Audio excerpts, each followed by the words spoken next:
સમાચાર બનાસકાંઠાથી નહેરમાં છોડવામાં આવેલું પાણી બંધ કરાતા ખેડૂતોમાં આક્રોશ.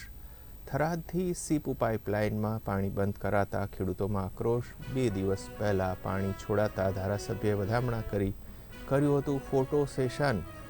નેતાઓએ વધામણા કરી ઘરે પરત ફરે તે પહેલાં જ પાણી થયું બંધ. ખેડૂતો સાથે પાણીના નામનું માત્ર નાટક રચ્યું હોવાની ચર્ચા. સિંચાઈ વિભાગના અધિકારીઓ ફોન ઉપાડવાનું પણ ટાળ્યું.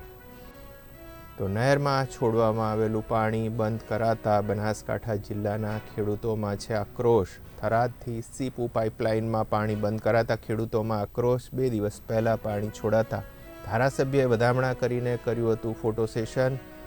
નેતાઓએ વધામણા કરી ઘરે પરત ફરે તે પહેલાં જ પાણી થયું બંધ. ખેડૂતો સાથે પાણીના નામનું માત્ર નાટક રચ્યું હોવાની ચર્ચા. સિંચાઈ વિભાગના અધિકારીઓએ હવે ફોન ઉપાડવાનું પણ ટાળ્યું.